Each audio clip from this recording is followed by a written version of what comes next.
Well, first of all, I want to say how thrilled I am to be here among you in this magnificent place and in the city of Philadelphia. And I want to thank you for everything you do to support the story of our history. I don't know who supports, preserves, curates, and enhances history better than the Historical Society of Pennsylvania. I want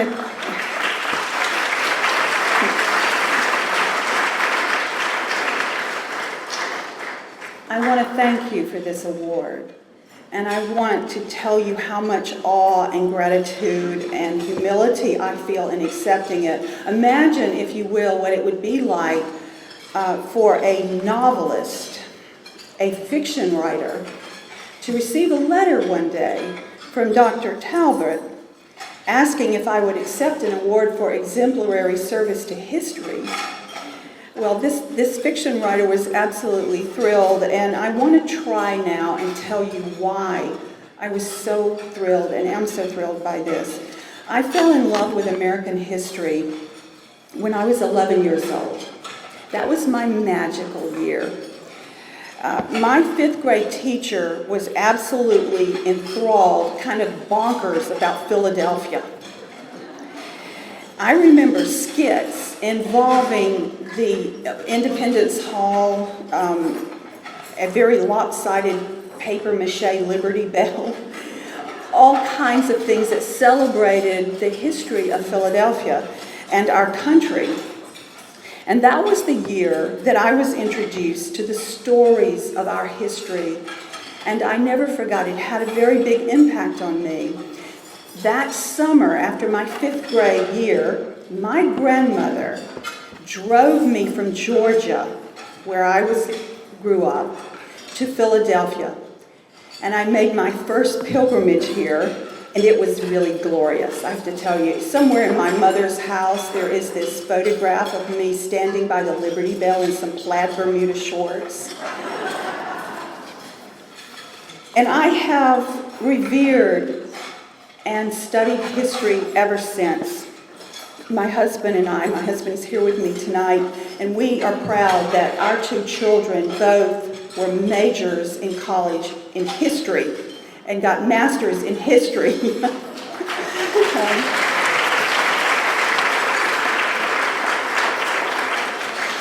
So this is one of the most gratifying things I can imagine, is to be here tonight. And I've always wanted to write stories that allowed us to enter into our history and maybe to know it for the first time in a completely different and new way.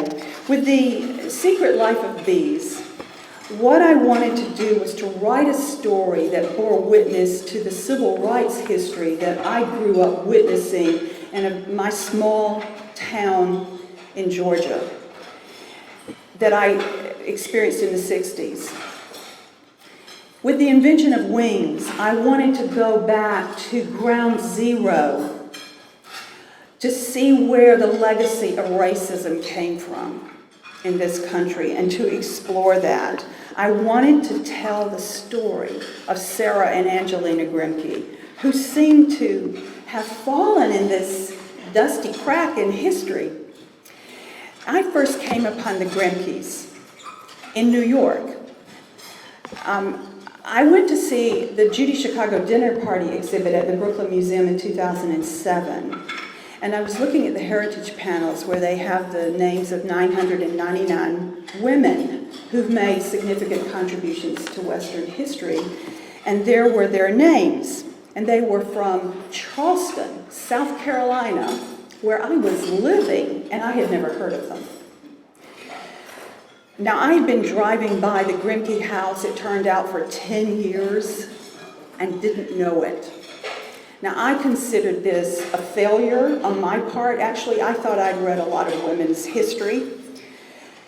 But I think, too, it speaks to something that Judy Chicago was trying to convey, that sometimes women's contributions seem to fall by the wayside. Well, I discovered they were the first female abolition agents in America, some of our earliest feminist thinkers and women's rights pioneers in this country. And they came from this wealthy, slave-holding, aristocratic family in Charleston. And what seized my imagination was that they would end up doing what they did. How in the world could this happen? Philadelphia, of course, was where Sarah and Angelina came when they fled Charleston, because they had to flee Charleston. They became exiles here, but this was their place, not just of exile, but of transformation. It was here that they discovered their mission, they discovered their voices, they discovered their bravery. I was able to slip away last year when I was in Philadelphia to speak at the Free Library to Arch Street Meeting House, where Angelina and Sarah Grimke spent so much time, where they belonged. And it was closed. It was a Monday, I think. But I walked the grounds. It was about 15 degrees, and it was snow on the ground. It was January. And something about that experience was so powerfully moving for me. I was deeply affected by it. And I wondered about this phenomena of walking in the footsteps of someone like Sarah and Angelina and being touched by that. What is that? And I realized, I imagined that they were out there in their Quaker bonnets and their Quaker dresses and cloaks, walking through the snow in the same places that I was walking. And I think this is the mystique of history. This is the experience of brushing up against something that is powerful and significant and that somehow has this ability to inspire us. A historical novel should be anchored in history, obviously, and in fact as much as possible, but it has to be imagined and invented in order to accomplish what it has to accomplish. So my job with the invention of Wings was to find this intersection of history and imagination to bring the story to life, because that, I realized, was what it was going to take. So I really tried desperately hard to stay as true as possible to the history of Sarah's life and Angelina's life, and to fill that novel with a lot of factual details, and to make that the foundation of the story. And then I started grafting on a lot of imaginative scenes and characters.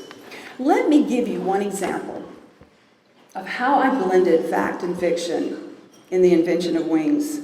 During my research, I came upon a copy of a legally executed inventory and appraisal of all the goods and, as it was said, goods and chattels in the Grimke house at the time of Sarah's father's death, the time of John Grimke's death in 1819. Now, for a novelist, this is the mother lode, because it allowed me to have a very factual rendering of everything that was in the Grimke's house in Charleston. I mean, down to the silver cigar holder, exactly where the portrait of George Washington was in John Faucherard Grimke's study. And as I was reading this inventory, and it was thick, it was pages and pages of possessions, I suddenly, unexpectedly, came upon the names of 17 enslaved people. They were inserted between a Brussels staircase carpet and 10 yards of cotton and flax. It was a kind of shock to the system suddenly, even though I was very well aware that they owned slaves, but to suddenly see their names, their jobs, and their supposed worth. There was one woman named Diana her job position was described as, quote, useless, unquote, and she was valued at $1. There were 4 children. Their names I have forgotten except for one of them, and his name was Ben. And I remembered his name. He was 10 years old because my grandson's name is Ben. And when I was reading this, he was 10 years old. Along with their mother, Bess, these 4 children were valued at $1,500. Now, of course, they found their way into my novel. This appraisal actually found its way into my novel. And I imagined a scene in which Hetty Handful Grimke, the enslaved character who also narrates this novel, comes upon this very appraisal in John Grimke's study. And she sees her name, and she sees her mother's name, and she sees what she's worth. And it is a kind of moment for her, a turning point moment. Last year, a person came up to me after one of my book talks, and he said he felt that slavery was no longer relevant. And he asked me, why did I want to take readers back to that terrible time?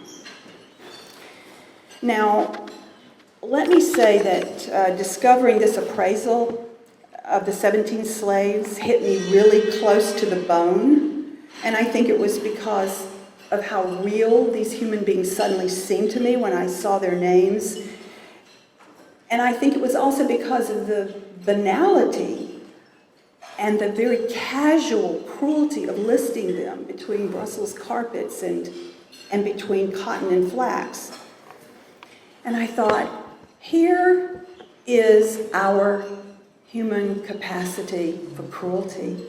And not only that, here is our ability to render it invisible. How do we grow comfortable with the particulars of evil? How does this happen?